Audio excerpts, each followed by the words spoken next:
Browns fans, welcome into another edition of the best podcast available, presented by Cross Country Mortgage. Coming to you live from the Cross Country Mortgage campus, Nathan Zegura, Sir Andrew Gribble, filling in for Gibbe while he is on vacation today. And joining us to kick the show off as we get ready for our Combine preview edition of the BPA, Browns assistant offensive line coach, Scott Peters.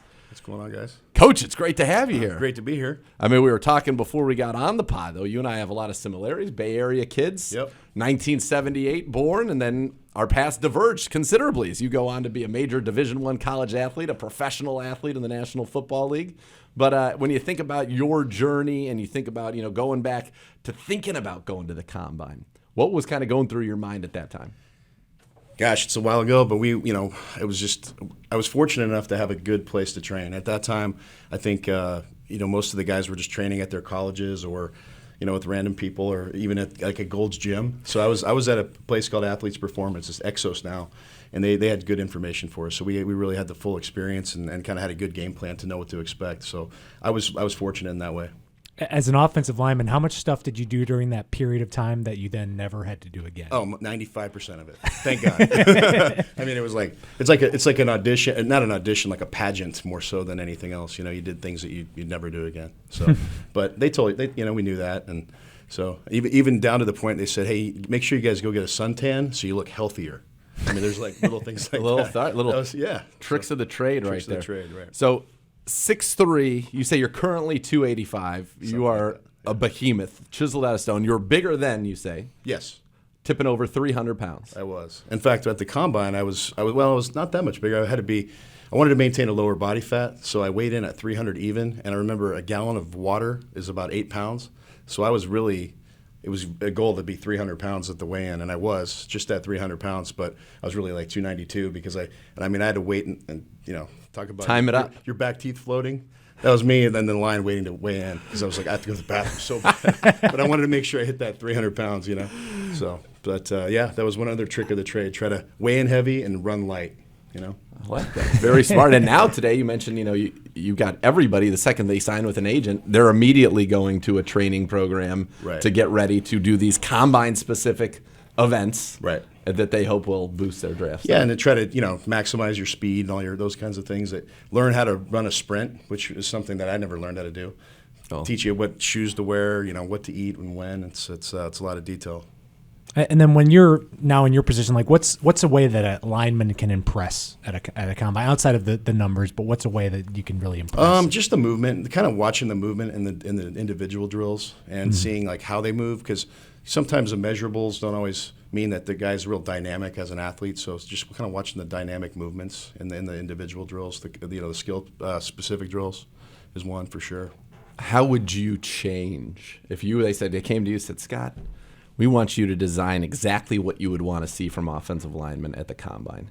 Are there any changes to the drills or anything that you would personally want to see that you think would be useful in identifying the guys that can actually do this at the most elite level? Well, obviously we're a little selfish and self-centered when we think about we want them to do what we want to do with the Browns, right? So are these guys kind of system fits for us? I mean, there's drills we'd want to be able to do to kind of see that, to show that, for sure. But I think a lot of the drills, and I was always perplexed when I was going through it. I'm like, we'll never do this drill. This is not even a football drill, but it's a football coach teaching it. And I thought, well, maybe it's because they're trying to teach something random and new to see how guys kind of respond to new information, which is, again, kind of another test. Sure. But, yeah, there were some things that were done like backpedaling, getting up off the ground and running and flipping your hips. I'm like, I've never done this before, never will. But you're just seeing kind of how guys move, so. But, yeah, in terms of, stuff to kind of assess strength and power, which isn't always indicative of a bench press, right? That doesn't always tell the whole story, but I like to get to feel what a guy feels like if he's got some strength in his hands and things like that. I'd probably want to see that.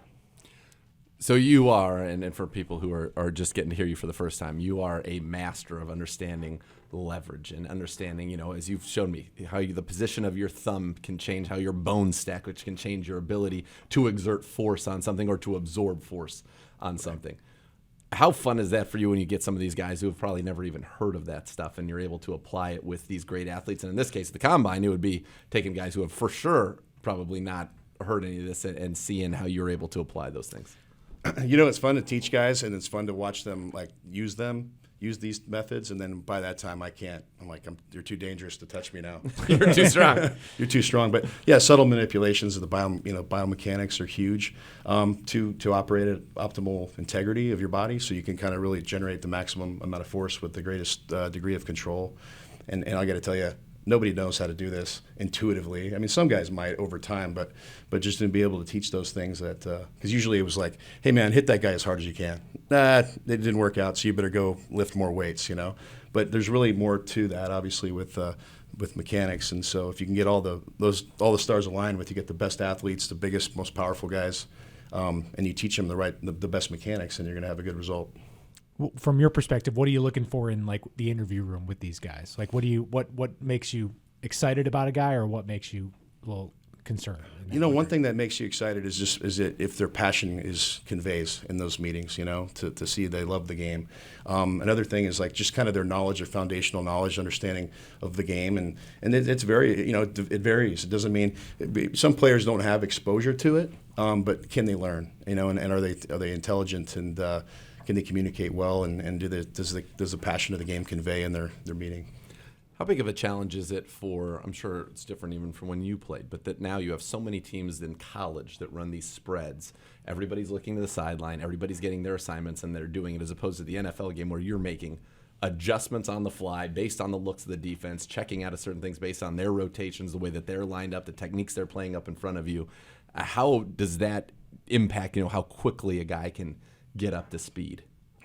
You're right. I think it's most players coming from college probably came from a system like that where it's not as complex obviously as the NFL. So if you had come from a program that was more of a pro style, it's a leg up.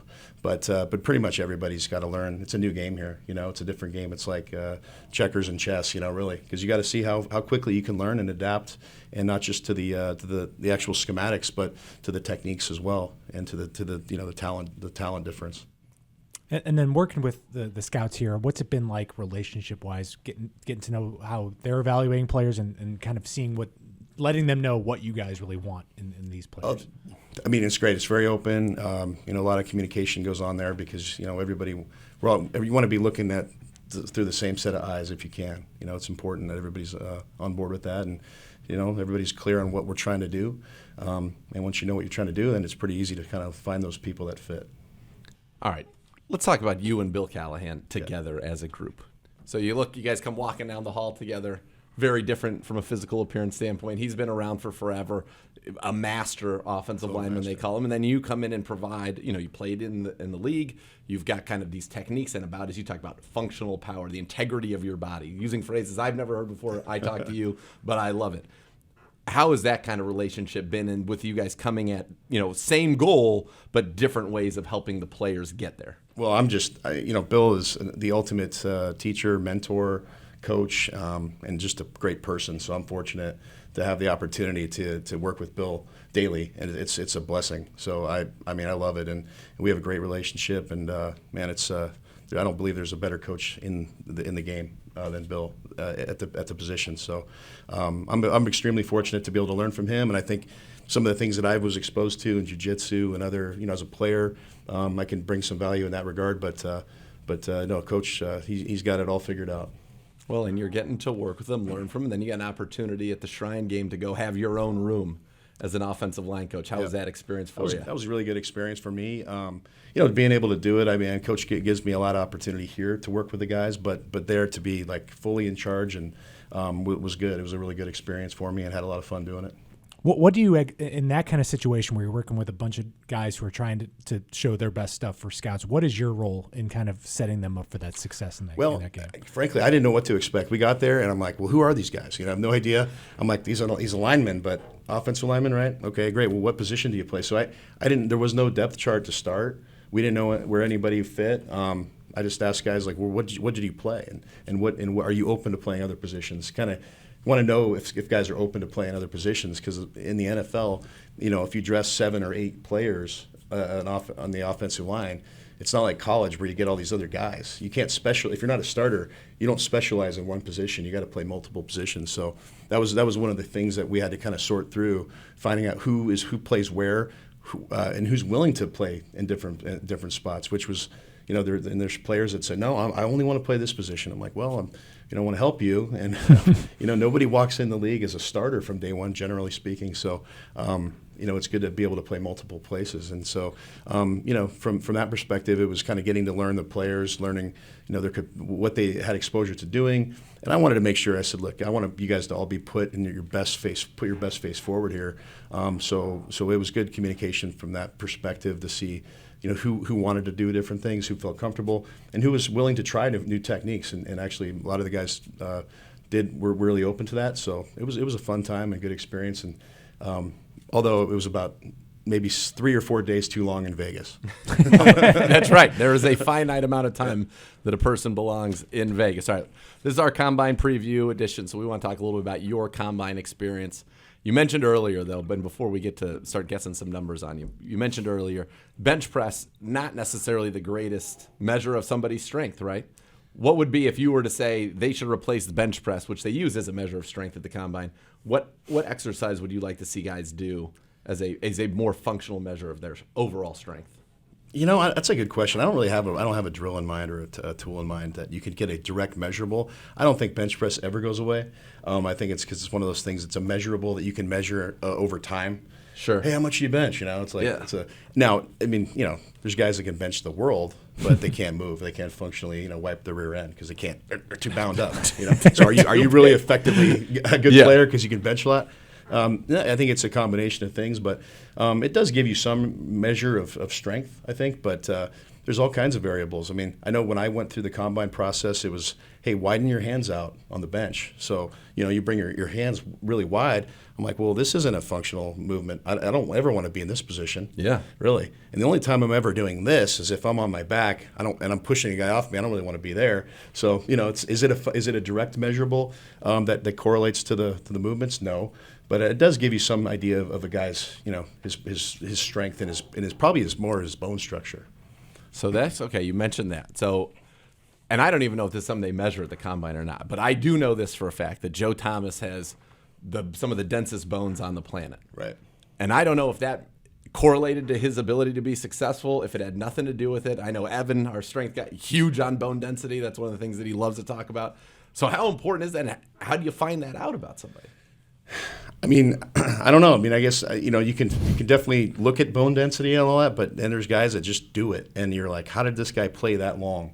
And I think one of the measurables is probably bone density for sure. Yeah. Hoff's off the charts, I'm telling you. Like, is it something I had never even heard of bone density as even a thing until maybe 3 weeks ago from the Hoff and Evan Marks. Well, just like the forces that go on the body when you're playing and you're moving big people, and over time, if you have smaller bones, I'm sure you don't have the same frame that can withstand that kind of force over time. So I think it does factor in. How much adrenaline is going through a player in these kind of environments, especially now with the bench? They have crowds there cheering them on. I'm wondering how much adrenaline plays into when you're at the Combine. That's a good question. Looking back, I just remember I knew what I was going to do. I didn't have a crowd. I mean, I had people there and they count. You're just hoping that the guy counts every rep, Because there's nothing worse than. And fortunately, my reps were counted, but I saw a guy. I'm like, oh man, it's got to be demoralizing when you're tired and you're like, and he stops counting. You're like, what? I didn't get credit for that. So you're thinking, but I think it's probably some, it's like anything. You're competing, and will you rise to the occasion? I think there's some adrenaline there.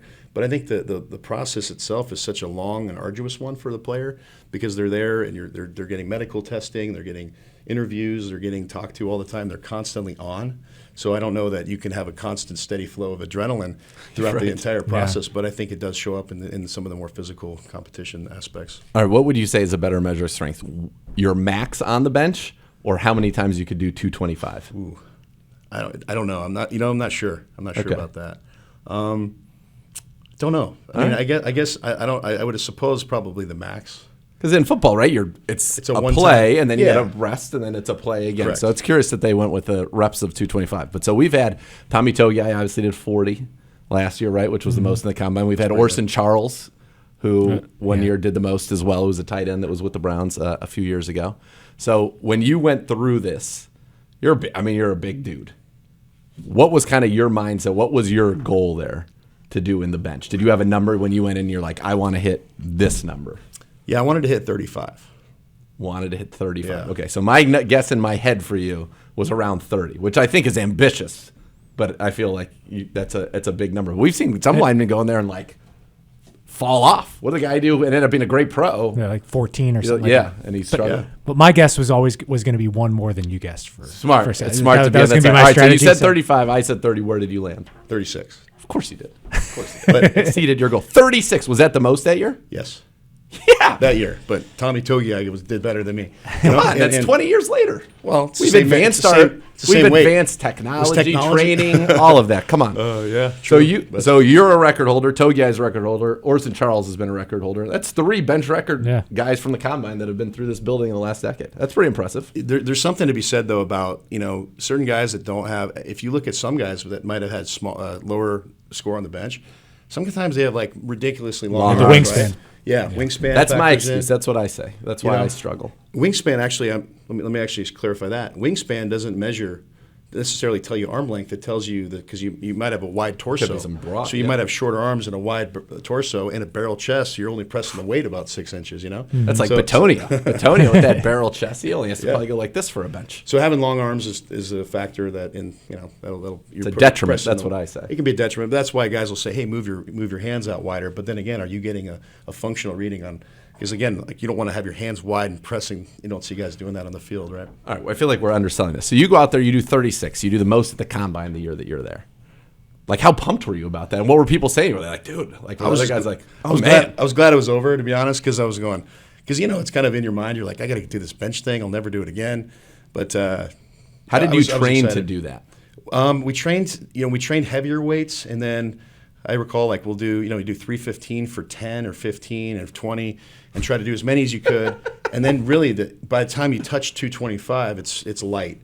And then the goal was to hit 20. I remember doing this. I'm not gonna take my first breath until I've hit 20. So I'm gonna just bang out 20 reps. Okay, on the first breath that I'm holding my breath, and then you take a breath, and then you hit 5 or 10 or whatever, and then then you hit 3, and then you hit 2, and then it's like then you hit 1, and then maybe you fail. So anyway, you try to hold your breath to get it rattle off as many as you can, and then you use your breathing as you go from there. That was how I did it. If our listeners out there are just trying to hit 225 once, per se, I mean, what is the best piece of advice you give them to increase their bench? Go get a bench shirt. You seen those things? No. The competitors wear them. So it's a bench. They call it a bench shirt. Okay. So it takes like 225 to even get the weight to come down to your chest. So they spring up. So bench press competitors wear them. It's cheating. But I think We're here for the purity. Or if you of want it to go all. out and learn how to just keep working on it. I Throwing guess. the I don't weight know. around. Yeah. The way you describe the combine, it's obviously a gauntlet. We've always talked about that. It's just 4 days of just testing these guys in so many different ways. How long is then the wait feel from then till the draft? Because there's still a lot of time and so much stuff to go through. It's like it is. There's definitely it comes in phases. I remember you get out of college, you're like, okay, I'm done with my college. Now you transition right into the bowl game stuff. If you're I played in the Senior Bowl, and that was its own focus. Let's get ready for the Senior Bowl. Let me go out and correct anything that I need to correct in terms of my performance. Okay, once you get past that phase, that's like its own focus, and then all right, get ready for the combine. And then you go, I got pro day. That's the following that follows the combine. And interviews and things like that. So you got to take it one piece at a time, and because there is more to be done, obviously, before the draft. But all of it, pretty soon it'll be in everyone's rearview mirror, and now it's like, oh, you got to actually go play now. So you got to do what you set out to do. So then football is the focus after that. When you left the combine and you were 4th-round pick of the Eagles, did you have a feeling the Eagles were into you? Like, were you like, No, I had no idea, no clue. Interesting. I was like, no. So they really didn't. They didn't talk to you at the combine. I didn't interview with them or anything. So it was just, it was random. So you're like, oh, okay. All right, great. Maybe they were trying to keep it under wraps. They're like, don't tell him about the Scott Peters guy. We got to get him. It came as a surprise to me, but that can happen, right? I mean, it was So I didn't have any specific meetings with them, but yeah. What was that moment like when you got the call? I was very excited.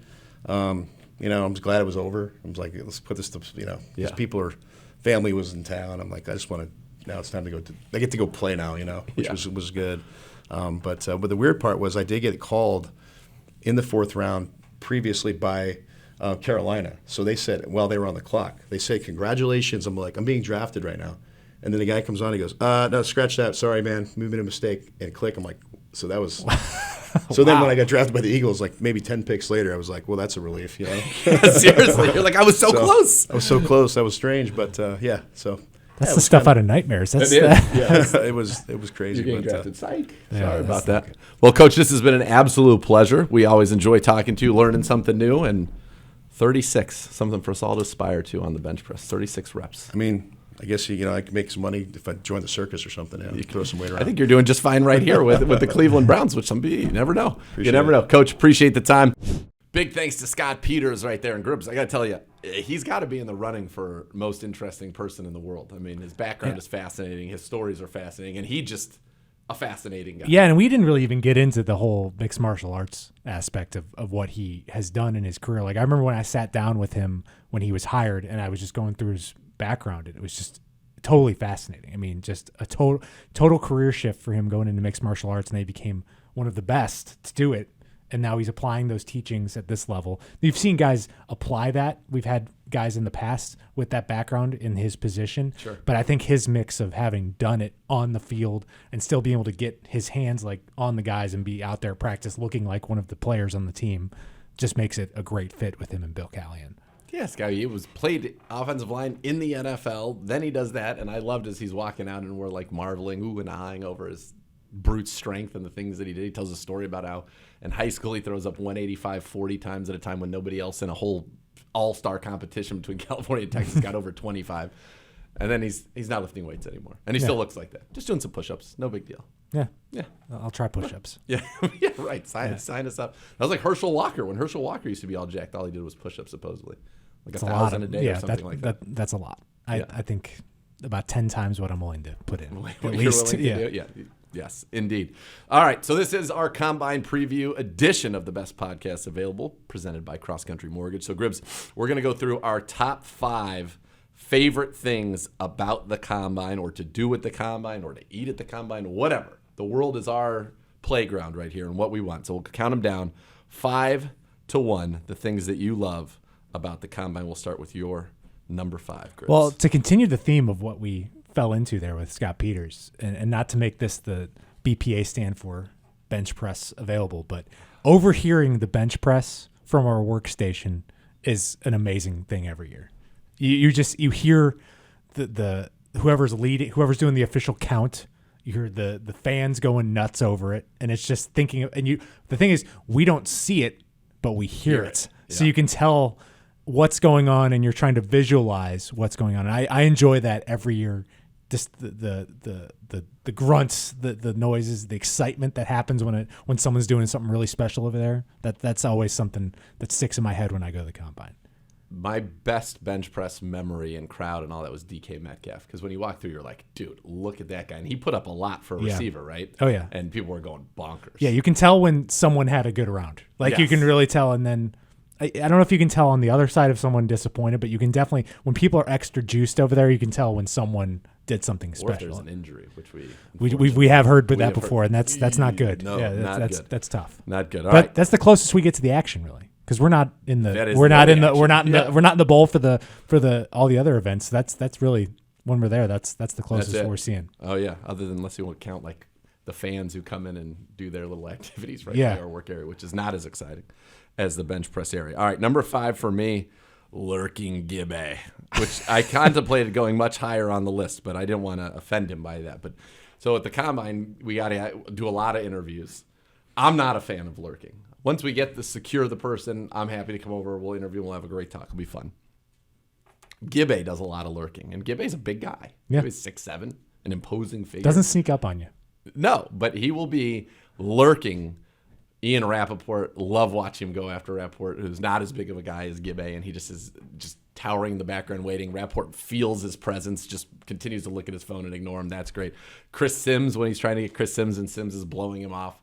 It's a lot of, sometimes it's failed lurking. Gibbe is almost the most fun because he really gives it a great lurking effort and then gets nothing for it. In fact, they sense his lurk because it's, as I said, it's an imposing lurk. So anytime you're around lurking Gibbe, it's a win for all involved. Nice. Yeah. This falls into a little bit. My number 4 is just the generic people watching. that goes on at the combine, because it's really hard to explain unless you've been there. It's one thing where you go to a restaurant and it's an event when you see someone that you've seen on TV before. You're texting friends, you're telling everyone about that. But at the combine, because Indianapolis is so condensed, and that's why it makes sense in Indianapolis. It's just a great city. Like it's like an event in Indianapolis if you go to somewhere and there's no one that you haven't seen on TV before. Like, it's just the concentration of the biggest figures in the NFL mixed with the biggest media members in the NFL is just it's unlike anything you can really experience elsewhere, because you don't even get to experience that probably in any of the Super Bowl towns unless it's Indianapolis, because of the way it's just designed. Like, everything is right there. Everyone's right there because everyone can walk, and it's right there's maybe a smattering of 10 to 12 places where hundreds of people are concentrated, and so you're just you just see, like I said, it's an event when you don't see people who are NFL famous. Yeah, everywhere you look, you be walking on the street, and tying into this kind of the people watching just in the fun of the event, you can see, we've seen, I think, Ron Rivera birding down the street in his leather jacket. It was Jack Del Rio at the time when he was with the Raiders, and just you see like NFL coaches birding around. It's just funny, and the people watching, yes, is off the charts, and watching people react to the people watching is also a great pastime of mine. Number 4 for me is going to be it's going to end real specific, but it's going to start broad, which is just the kind of the going out and running into people that have worked here, and people that and people that have come through the Browns organization, getting to see everybody. But then it's also seeing all the members of the media who are there that are half trying to get stories, working all the angles and all of that. And then there's one reporter in particular that I get a kick out of every year, because he has 2 things in his repertoire that are just incredible. Number 1 is that he will tell you he's sitting on a monster story, but he's not going to break it just yet. So he just wants you to know that. Got a monster story, not breaking it yet. Can't tell you what it is, but just I've got it. And then he has also an awesome ability, like to be like right now we would be talking, you and I, but he's looking over every shoulder for somebody better. And it's not just a phenomenon that happens to me, so I don't feel badly about it. It happens to everybody there, and it's a remarkable thing, and I enjoy getting that experience at the combine. It's a very indescribable. It is. It's really special. All right. Number 3 for you. I mean, not to go all boring personal fitness thing, but it's a big step week. Big on the steps. Massive on the steps. I mean, my watch loves me so much during the week of the combine. Gives you lots of good feedback. It's saying you're doing great. You've hit your goals. It's like being in the compliment tunnel on Succession, just all the time. You're seeing your circle filled by 11 a.m. I mean, it's about 2,000 steps, give or take, to go get a bottle of water sometimes, and with the setup. So, I mean, you're putting in those steps. You're walking everywhere. I mean, we haven't done Indianapolis now. Where in the 2 years since, where the rideshare situation has definitely gone downhill in just the country in general at this point. So walking is going to become even more. So you're hitting numbers that you don't usually hit in Indianapolis. It's a big week for steps, physical fitness. You get it in. I mean, it's a walking productive from the hotel week. into that convention center is a legitimate jaunt. Yeah, everything. You test. I will probably hit more steps in my 3 days in Indy than I will in a week plus of being in the Browns offices those weeks. Oh, yeah, no doubt. I'd like that. I'd like to get that on a board somewhere. I'll take that. I'll take the Indy all day. Number 3 for me is going to be tacos at Nada. It's just always like a great way to kick the combine off, in my opinion. So not much to say there other than I love tacos. I don't mind a margarita or a little tequila either. And they've got great tacos. Get the Al Pastor. Put a little habanero sauce on it. They have a great habanero sauce. It's a delightful thing. Way to start it. All right, number 2 for you. The Italian feast that we always embark on. And you get a little bit. You have to go a little bit off the beaten path for it. Is this Ilaria or what? Iaria's? Iria. Yeah, that's what it is. You got to go a little off the beaten path. It's not really even that far. But in Indianapolis, when you're getting in a car, it's far because everyone else is walking everywhere. So, but it's good, and it's always a good moment for our group. We get together. You don't get, especially now with the last couple of years, haven't gotten together much for meals or anything like that. So this will be something I'm definitely looking forward to. We'll see which day it gets put on the schedule. All right. Number 2 for me is just learning like the worst kept secret of the combine. Like coming out of the year, knowing for sure Arizona's going to draft Kyler Murray, knowing that the Giants were for sure drafting Danny Dimes. Like all the stuff that you kind of pick up from being there, I love that. So I'll call it the worst kept secret. And then piggybacking off of that, I'll tie it in was, the big scuttlebutt one year was how tall Kyler was.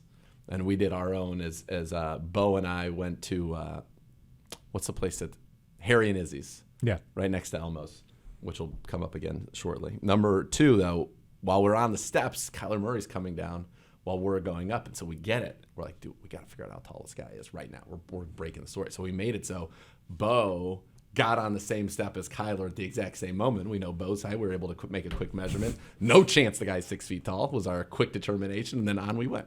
And I thought that was a great Very That's only scientific, going to yeah. happen at the combine. Where else are you going to have a step, a stair measuring of the number 1 quarterback prospect, the guy who's going number 1 overall? Yeah. So I have a number 1 here, but I'm going to make it a bonus one. I'm adding a new number 1, but then I'll give you my ultimate number 1 when you're done. I like this. This is a very double Zegura. tiered. Gibbs would Yeah. say you're doing something that I would do. Which Yeah, is, so I wanted 5. And my number 1, and this gets almost as inside baseball as your thing with your reporter that is looking Sure, to talk to yeah. someone better. Mhm. My favorite thing, and it's almost like a hate watching type of thing, but when there's a press conference with a player and you've got different reporters who have their own different angles with the teams they cover, Sure. where they totally take over an interview once they find out this player has interviewed with that team. And it just, you see the honing in, you see the disgust on the player's face who's like, oh, I should have never even agreed to say that I interviewed this team. 5 questions about that team that come rapid fire because that guy's found a note or at least an Something angle. for an article. Right. And then just the reaction from everyone else around that has realized that they now have 2 minutes of a press conference that is totally worthless to them. Completely worthless. Yeah. And it's just, and then, or the other scenario where you have people asking, have you interviewed with this team? No. And then that's the opening for someone else to go, well, have you interviewed with this team? And then it becomes a 2-minute session that is also completely worthless during the combine. So you're saying this isn't your ultimate number 1, though? It's not. All right. What's But your ultimate number 1? Well, no, I want you I to go like that. first. So you want to have the final word? Fine. Well, yeah, no, because ultimate- mine's kind of like a little sad also, but Oh boy, my ultimate number 1 is dinner at St. Elmo's. yeah. Because I love it. I love watching people eat the cocktail sauce. I love watching people around eat the cocktail sauce, especially because you know that there's typically somebody at a table who's never had it, and the other people are like, ooh, yeah, excited to see. We almost lost Bo Bishop last time we were there. He almost died, and he's eaten there many times, but it was just a particularly hot brand, I guess, on that day. And then after that, when you go and you end up either at, what is it, Prime 47 or at the JW Marriott bar, and then you get into all the just the people watching and just the hilariousness that ensues. Yeah. So that's number 1. So my ultimate number 1 Okay. in the entire combine process, Yeah. going home. Going home. A great moment because it's a long week. By the time that you are ready to go home, you've probably wanted to go home for at least a few hours before you actually do go home. Fair. And yeah. I think it's like any trip.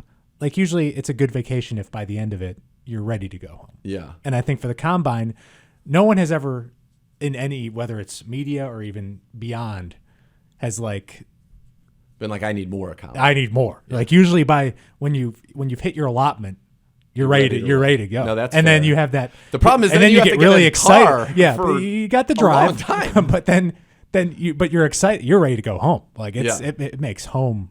Like I traveling for me is tough anyways with 2 kids, but I am in terms of events that I go to, the feeling I have of going home from the combine is up there. It rivals a lot. Like that's the But it's feeling. a better time than the Senior Bowl, right? Like I have to imagine, like Senior Bowl, you Well, have to be ready. yeah, to get out of there. Senior Bowl's a shorter trip unless your team is coaching the game, and then it is a long week. Okay. So, but Senior Bowl, you're only usually there for a couple days. Okay. So Combine is a little longer. But so this year, 3 days for you. 3 days, they'll be long. It'll be not too long. I'll be ready to go.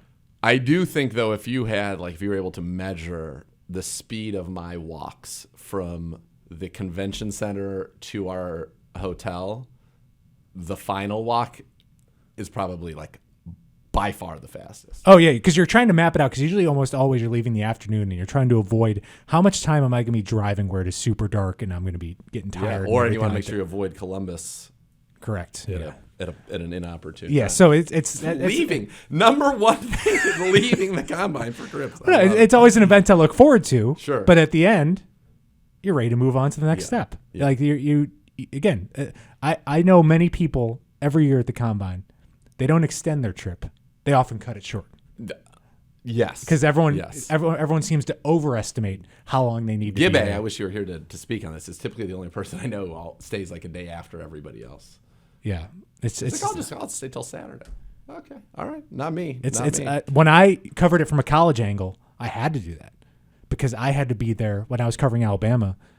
Alabama, the last stage is almost always defensive backs. Well, guess what? Alabama's got a lot of defensive backs that go to the NFL. Yeah. So I was always there for closing time, and that's when going home was really good. Yeah. Like that's the after you do 5 or 6 days in Indy, and then back then I was flying back. That makes it even. I think that's worse than driving back. That is tough. I'd also, it was a bonus one I would give spotting Jerry Jones's bus is always a fun. That's always that's good. I fun mean, it's one of my favorite events because, like you said, like you see everyone. It's in terms of people like in the business that I've worked with, like just in different walks of life, like everybody. Because usually I still have friends that cover colleges that go, and so it's like a mix of college people I know, pro people I know. Like it's a good event, and then for this, I think there's going to be a different feeling from a football standpoint because they got to live without one last year, and I think there's an excitement that this is like a return to the normal. This is what all these guys have been conditioned to do for 20, 30 years. I think there's going to be excitement about it, and maybe there's a new approach that they'll be taking after the year away from it, kind of stepping back. I don't like the primetime workouts because you don't get as much of a good scene at night in terms of the coaches and stuff being out. But other than that, all right, last one, bonus question. Combine, they said Indy. I think maybe they said Dallas or LA is in the future on the horizon. I'd love to just stay in Indy. Like I think that seems to be the feeling for most people around. It's just to me, it's going to come down to logistics because Indianapolis is built to do this because it's all condensed, and it's almost like maybe they're going to have to experience it somewhere else to then realize how good. We had it pretty good. Indy is with this thing. I think it's almost like a city was built. Like I don't know the logistics of Nashville, but maybe maybe like a city like that could work. But I'd be fine. I haven't spent enough time in Dallas or LA, but I know those cities are pretty spread out. Like that could be I can a tough bird thing. right from the convention center. I grab a little sushi for lunch. You can hit up Elmo's. You can hit your hotel. You don't even need to bird. You can walk everywhere you want to go there in the town. All right, that will do it for us here. Our Combine Preview Edition. Big thanks to Scott Peters, Brown's assistant offensive line coach, for joining us. Of course, the great Jeff McDaniel making this all come together and work. And for Gibbe, enjoying his vacation in the Florida sun, no doubt. For Andrew Gribble, Nathan Zegura saying thank you for listening to the best podcast available, presented by Cross Country Mortgage.